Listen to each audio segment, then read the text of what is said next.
cardiologist at UC, and I see patients mainly at the VA hospital.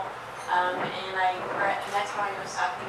And I was very honored and thrilled to have him ask me to talk to you about what I know about how you can prevent coronary artery disease if you get it, the signs to look for, and what doctors usually do in working with you to prevent more events in the future.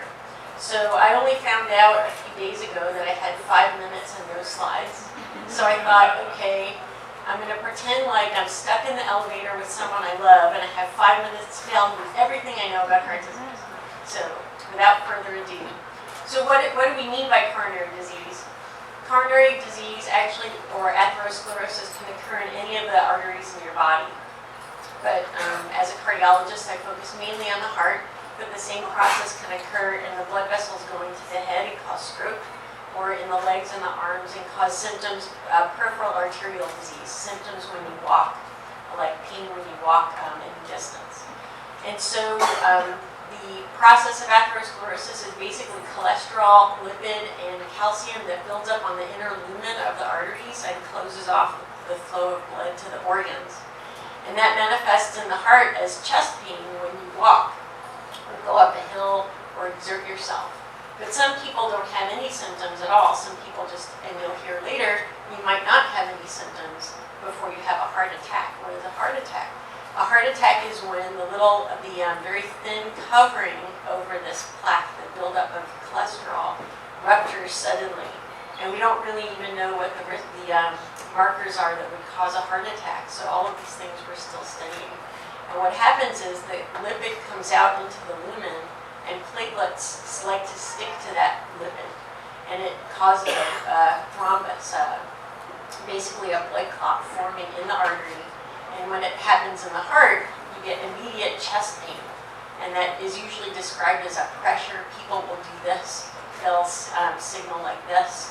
They'll have pain that may go up into the jaw, the arms, the back, or you may not have any symptoms, as you'll hear later. So those are the symptoms that I would want you to be aware of. So how do we know who's at risk? And that's the big question here. So most of what we know about risk in heart disease was studied in basically white adult men in Framingham, Massachusetts in the 1930s and 40s. Now what they did was they identified a population of men who lived there and followed them over time. None of them had heart disease, and they followed them over time. And they looked at the risk factors, the things that was special to those people that developed heart disease. And they identified things that you can not change, like age. As you age, you're more likely to have heart disease.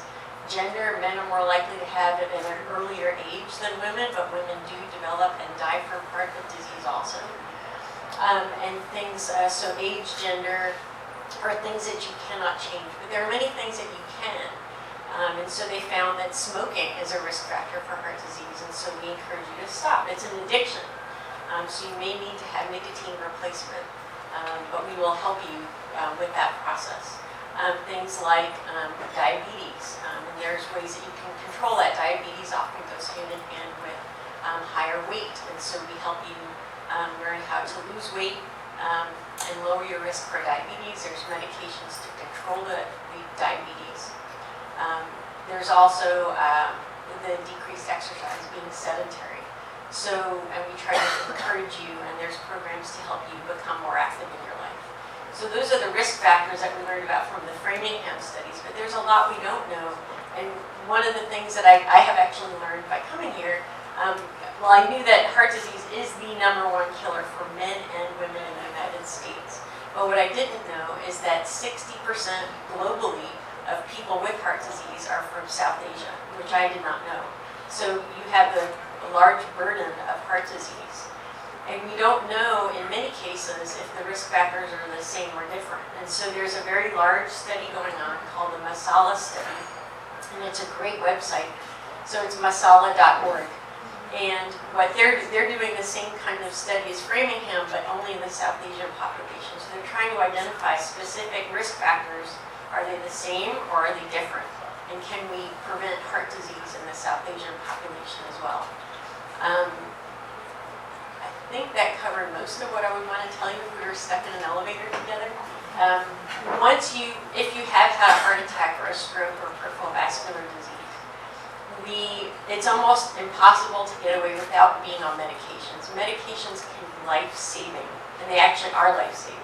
And so we would put you on an aggressive medication regimen, including cholesterol-lowering medications, blood pressure-lowering medications, treatment for diabetes. There are some new medications that have come out in the last few years that can actually reduce cardiovascular mortality if you're diabetic.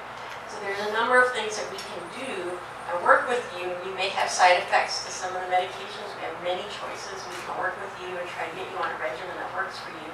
But medications can be life-saving. And so if you were my family member and we were stuck in an elevator together, that would be everything that I want you to do. Listen to your doctor, take care of yourself, exercise, but always see your doctor first before you start an exercise regimen. Make sure your heart's healthy. And if you have any questions, I'm here and I would love to address your questions.